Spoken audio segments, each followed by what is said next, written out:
We are staring down the barrel of a potentially grim box office weekend for Supergirl. And honestly, we have to talk about what this really means for James Gunn's highly anticipated DCU reboot, right?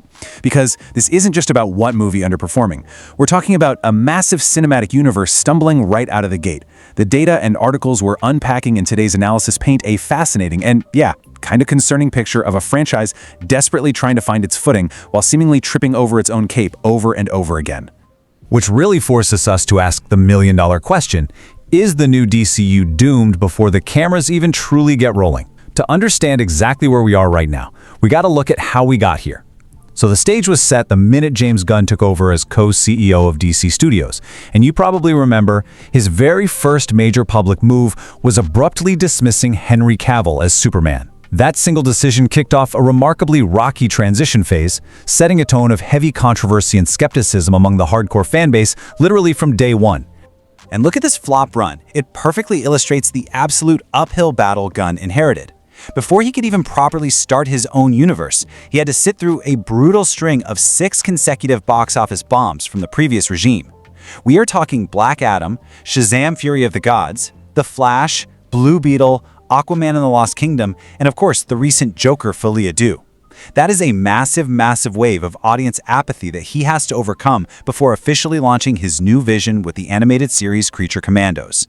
Now, what's really interesting here is the sheer confusion surrounding what actually counts as canon in this new universe.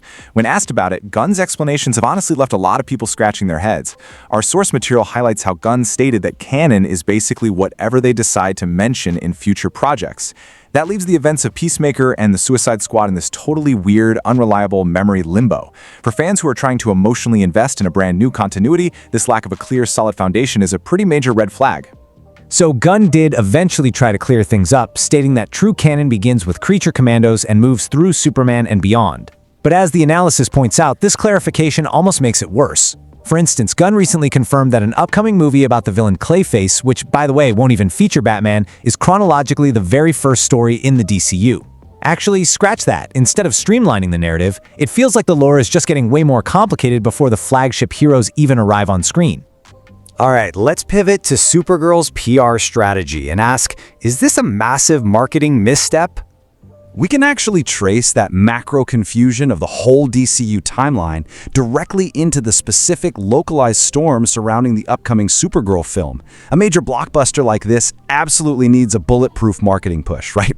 But instead, the lead up to this release has been completely dominated by PR controversies surrounding its lead star, Millie Alcock. The whole flashpoint started with a Vanity Fair interview where Alcock stated that simply existing as a woman in fan spaces invites unwanted commentary and a weird ownership over women's bodies. Now, the source we're analyzing offers a sharp critique here. They point out that Alcock was originally discussing her time in the House of the Dragon fandom, a space where, according to the source, there was actually zero significant backlash against her. So the argument being made is that the star is publicly battling a narrative of toxicity that didn't really exist in her previous project.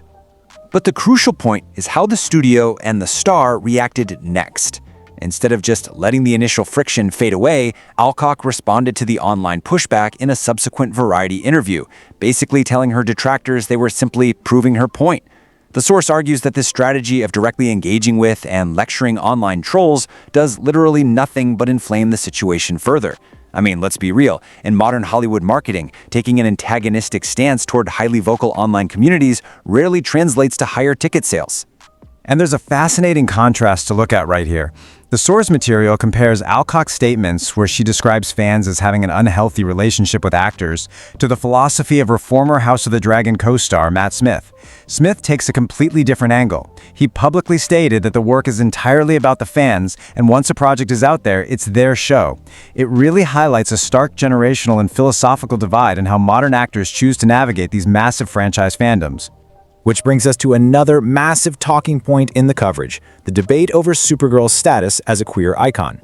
During Pride Month, Alcock leaned heavily into this narrative, stating the character doesn't live inside the traditional binary of what we think a woman should be, and that the film isn't centered around a man or love at all.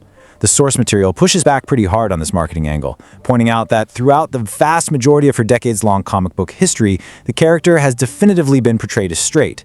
So it creates this intense friction between the studio's modern promotional framing and the established lore that longtime readers actually expect. And that tension is incredibly visible in the film's edgy marketing tone. Just look at the poster tagline: truth, justice, and whatever. Add to that the trailer featuring Supergirl's dog Crypto literally peeing on a picture of Superman's face. The analysis points out that this represents a massive, cynical shift away from traditional earnest heroism. It's framing Supergirl with this abrasive attitude that seems to actively mock the sincere legacy of her cousin. Okay, let's shift gears and look at the actual box office projections and the massive influencer push behind this movie. Because pivoting rapidly from the PR controversies to the hard financial reality is absolutely crucial here. At the end of the day, Hollywood is a business, and the math behind this movie's potential success or failure is looking incredibly daunting. The reported production budget for Supergirl sits at a whopping $175 million. The source expresses heavy skepticism toward the industry spin that a $315 million global box office gross would somehow be enough to break even. When you factor in the colossal, untracked marketing costs, plus the fact that theaters take a huge cut of ticket sales, the real break-even point is likely much higher. Which makes this downward trend utterly alarming. These numbers track the domestic opening weekend estimates, and guys, they are moving entirely in the wrong direction. Original projections had the film opening somewhere between 47 and 65 million. Then it was suddenly revised down to 51 million. Now, current low-end estimates are hovering around 39 million. For a blockbuster with a budget this massive, an opening weekend under 40 million is, quite frankly, a disastrous scenario. Now, to combat these dropping projections, the studio has obviously been pushing a narrative of record-breaking pre-sales. However, the source challenges this claim directly by looking at the reality on the ground. While a few premiere screenings in Hollywood's backyard might be totally sold out, regular fan screenings in local IMAX theaters across the rest of the country show a massive amount of empty, widely available seats. It suggests a pretty major disconnect between the PR spin we're hearing and the actual audience demand out there. So, how is the studio trying to bridge that gap? Well, by heavily relying on influencer marketing. Social media is currently flooded with early reactions calling it the best blockbuster of the summer. But our source warns viewers to be really careful about this typical early engagement inflation. They note that these exact same influencers hyped up recent historic flops too. Furthermore, the studio drawing tonal comparisons to movies like Furiosa or The Marvels, both of which completely bombed at the box office recently, might actually be doing this film way more harm than good. So where does this leave the DCU's uncertain future? Zooming back out to the macro level for a second, if the box office math doesn't work out, what does a potential Supergirl failure actually mean for the rest of James Gunn's ambitious DC strategy? The stakes here are so much larger than just one Kryptonian. The analysis presents a genuinely fascinating theory that the new DCU isn't actually being built around its flagship heroes like Superman or Batman, but rather around James Gunn's personal aesthetics and ego. The source points to Gunn literally inserting himself into recent comic book covers and having animated characters and creature commandos designed to look exactly like him. It really raises the question of whether this universe serves the legendary IP, or if the IP is just being used to serve the director's specific, quirky brand.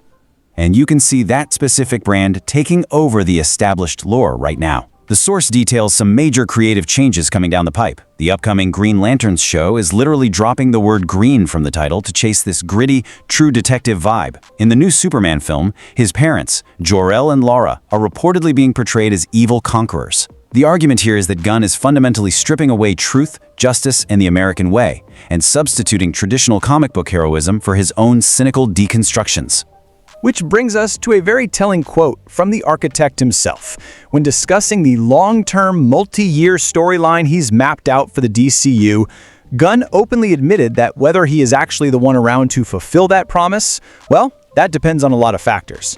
With the looming Paramount and Warner Brothers merger creating massive corporate instability behind the scenes, Gunn seems acutely aware that his tenure running this universe is far from guaranteed.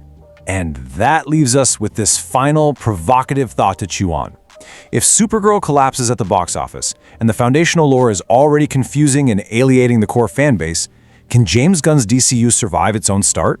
Is this a universe destined for a glorious decade-long run, or will corporate mergers and totally disconnected marketing sink it before the Justice League ever even has a chance to assemble? It is a high-stakes Hollywood drama, and we are absolutely watching it unfold in real time.